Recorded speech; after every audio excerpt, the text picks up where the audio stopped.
Meu filho não gosta de estudar. Tá passando por isso? E aí, o que fazer? Aula de reforço, professor particular, vai na escola, promete castigo. Aí você para e se pergunta se precisa tudo isso mesmo, se não é melhor deixar o menino brincar e ser feliz. Mas para ele ser alguém na vida, sem estudo não tem como.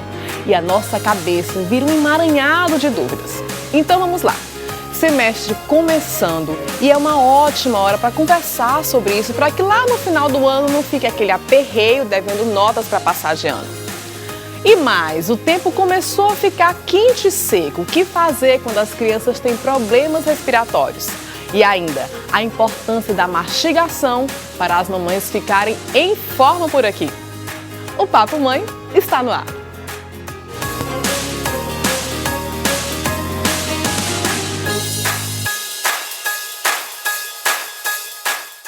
Então, essa semana a maioria das escolas das redes pública e particular de Teresina voltaram às aulas nesse segundo semestre e a nossa preocupação é já começar a conversar com os pais como é que nós podemos ajudar para que os nossos filhotes não fiquem naquele aperreio, na berlinda, precisando de notas para passar no final do ano. E aí, para esse papo, eu convidei duas mamães maravilhosas, que é a Luciana Nunes, que é a mãe da Luana Vitória, né, que tem 12 anos, e a Jasmine também, que tem um filhote de 12 anos, que é o André, o Daniel de 15 e a Ana Maria, que já é uma moça, já tem 20 anos e já é estudante de Direito. Quero começar perguntando para você, Luciana. Você disse que ela estuda de boas, tem a sua responsabilidade, nunca deu trabalho, mas quando tira nota baixa, o que acontece? Ela se preocupa.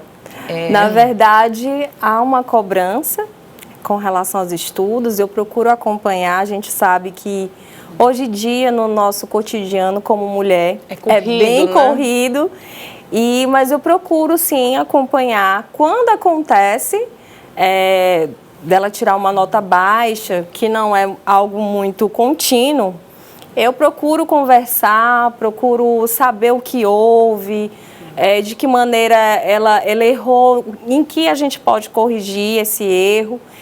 Mas também procuro fazer com que ela se sinta segura, para que ela possa continuar, estudar mais, dou o apoio para ela. Na verdade, assim, hoje em dia os pais, a maioria criticam muito quando o filho cobram bastante. As escolas em si, a gente percebe essa diferença, né, para nosso passado. Então, eu acredito que nessa linha de raciocínio, a gente precisa, sim, orientar os filhos para que eles possam melhorar, mas não cobrá-los a ponto de que eles se sintam diferentes dos coleguinhas por ter tirado uma nota mais baixa. Você já deu alguma punição? Tipo assim, você tirou nota baixa, então você não vai brincar no parquinho? Alguma coisa assim? A punição já aconteceu de tirar o celular. Ah, ótima punição. Foi o benefício que você fez para ela. Porque hoje em dia, as crianças, na verdade, essa questão da era da informação, as crianças, elas querem estar sempre ali com o celular. Então, assim, eu procuro, quando acontece, tirar o celular. Ou se ela quer ir para o shopping com as amigas, olha, você não vai. Você vai ficar estudando, então acontece dessa forma. Entendi.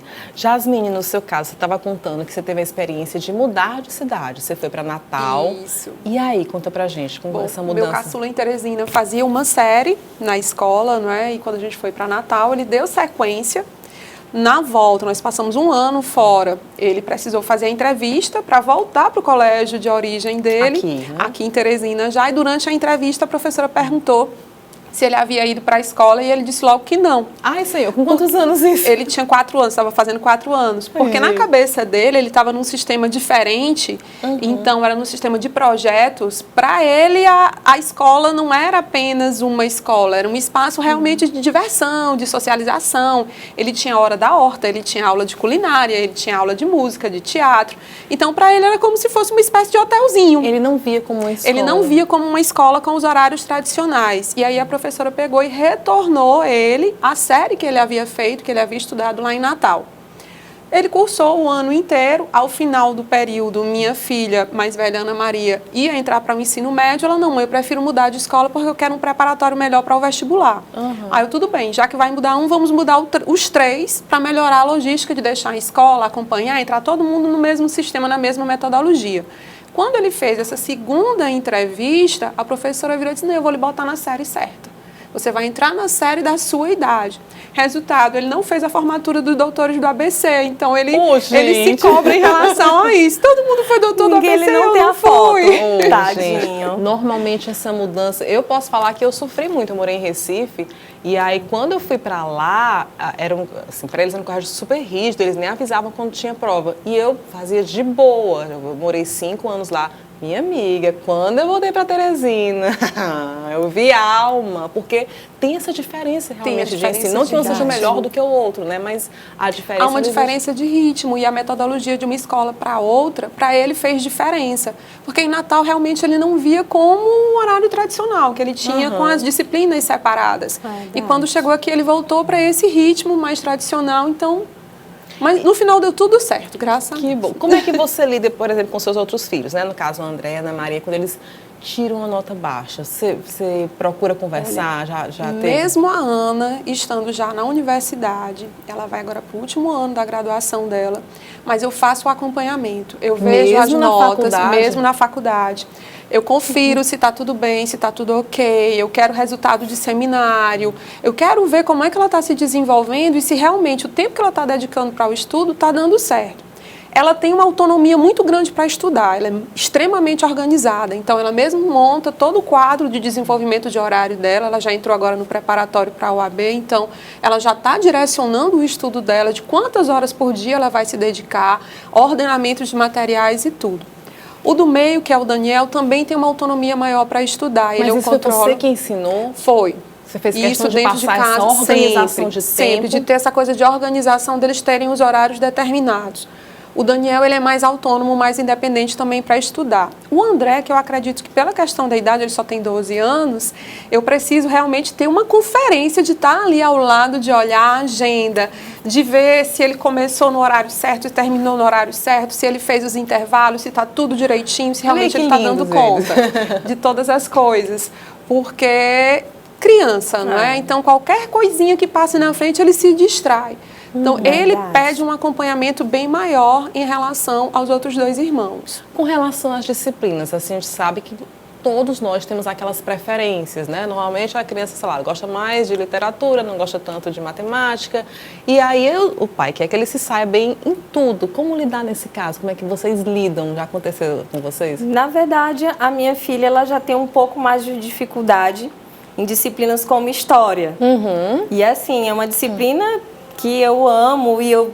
Luana, eu não sei porque que você tem tanta dificuldade, mas assim, eu não procuro cobrar. São afinidades, não tem jeito, Exatamente. Né? Já a matemática, ela já tem um desempenho bem melhor, né? Que era uma disciplina que, quando eu estudava, eu tinha essa dificuldade. Então, assim, eu acho que a gente precisa dar livre-arbítrio nesse sentido, porque futuramente ele vai crescer, ele vai ter a questão profissional. Então, assim, o profissional, quando ele gosta do que ele estuda, determinada disciplina, ele se torna realmente um excelente profissional, na minha opinião.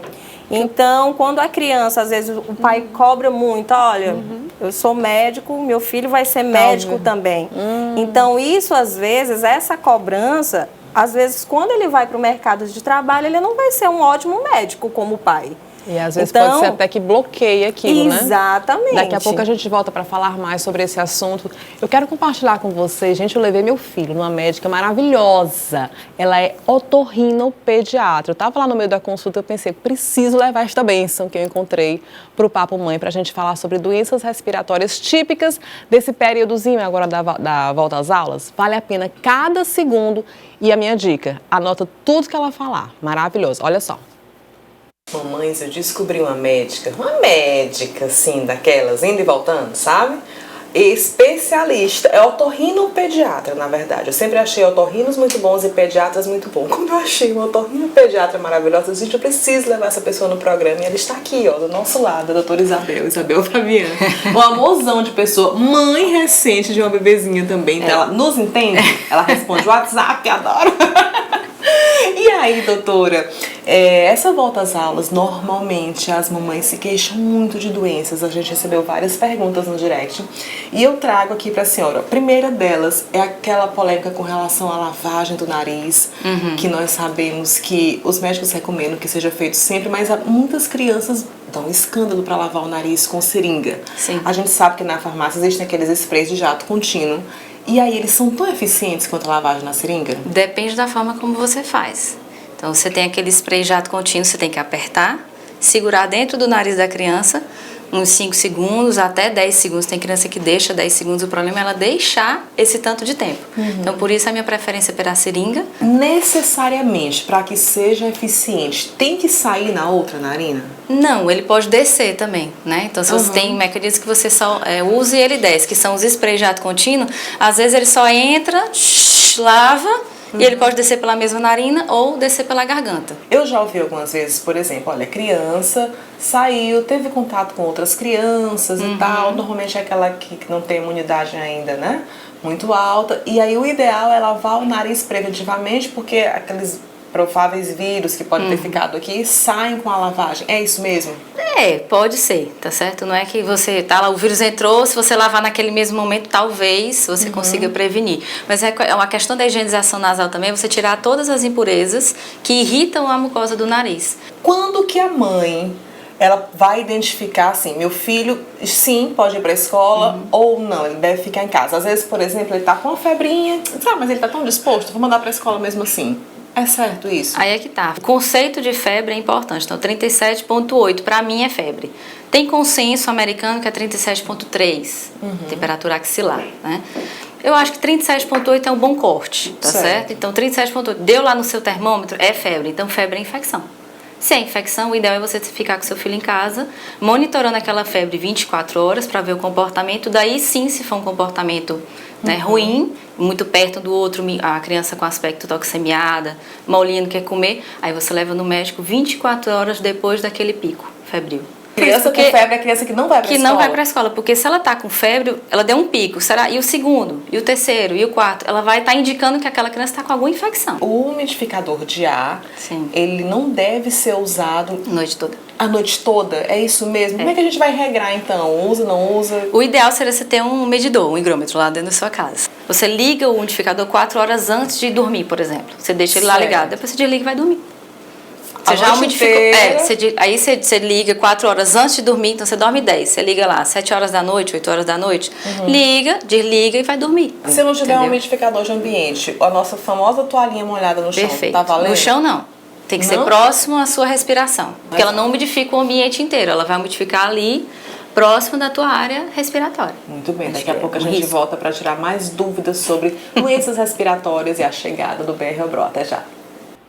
Daqui a pouco a gente volta então com mais papo com a doutora Isabel sobre doenças respiratórias, com mamães e especialistas no assunto para a gente ajudar os nossos filhotes na escola. Até já.